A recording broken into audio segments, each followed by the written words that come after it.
Shalom, pemirsa yang diberkati Tuhan. Bertemu kembali dalam seri pelajaran Sekolah Sabat.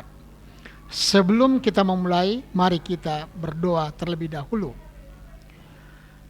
Allah kami yang Maha Pengasih, Maha Penyayang, kami bersyukur kesempatan yang Engkau berikan.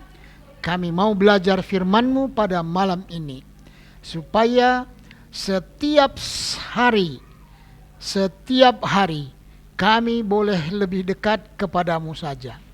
Biarlah firman Tuhan ini benar-benar menolong kami untuk lebih mengasihi Engkau.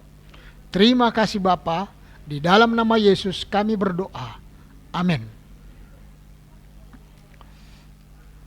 Pelajaran Sekolah Sabat Rabu 8 Maret 2023, kebaikan hati menjelang kematian. Prinsip-prinsip apakah yang dapat kita ambil dari ayat-ayat berikut ini mengenai bagaimana kita harus menangani uang?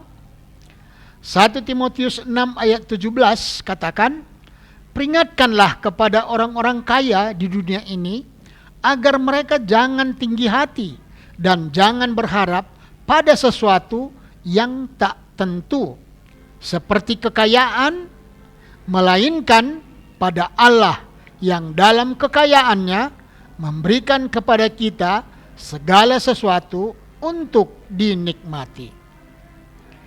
2 Korintus 4 ayat 18 katakan, sebab kami tidak memperhatikan yang kelihatan, karena yang kelihatan adalah sementara, sedangkan yang tak kelihatan adalah kekal. Amsal 30 ayat 8 katakan, jauhkanlah daripadaku kecurangan dan kebohongan.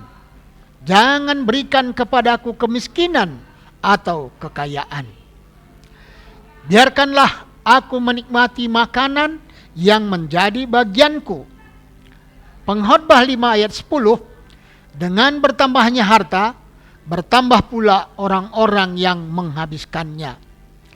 Dan apakah keuntungan pemiliknya selain daripada melihatnya? Uang dapat memiliki genggaman yang kuat kepada manusia, genggaman yang telah menyebabkan kehancuran banyak orang. Siapa yang belum pernah mendengar tentang orang-orang yang telah melakukan hal-hal buruk karena uang? Bahkan ketika mereka sudah memiliki banyak hal untuk memulai, walaupun tidak seharusnya seperti itu. Dengan kuasa Tuhan, kita dapat mengalahkan usaha musuh untuk mengambil apa yang dimaksudkan menjadi berkat atau kepemilikan materi dan mengubahnya menjadi kutuk. Dalam konteks menjadi penatalayan yang baik untuk perencanaan menghadapi kematian, satu bahaya yang orang-orang hadapi adalah cobaan untuk menimbun harta sekarang dengan membenarkan ide menimbun bahwa ya, ketika saya mati, saya dapat memberikan semuanya saat itu. Meskipun lebih baik daripada hanya menghabiskan semuanya sekarang, atau seseorang miliarder pernah berkata bahwa dia tahu bahwa dia akan hidup benar hanya jika cek untuk pemakamannya tidak dapat diuangkan. Kita dapat dan harus melakukan yang lebih baik daripada itu. Saya melihat bahwa banyak orang menahan diri dari membuat sesuatu sementara mereka hidup, mendiamkan hati nurani. Mereka hampir tidak berani menjalankan iman dan kepercayaan kepada Tuhan untuk memberikan apapun selama hidup. Tetapi kebaikan hati menjelang kematian ini bukanlah yang dituntut oleh Kristus dari murid-muridnya. Hal itu tidak dapat memaafkan keegoisan hidup. Mereka menahan harta mereka sampai pada saat terakhir, menyerahkannya saat kematian daripada membuat sesuatu. kerugian sedang terjadi secara terus-menerus. Banyak rencana untuk melakukan sesuatu, tetapi mereka menunda perkara itu.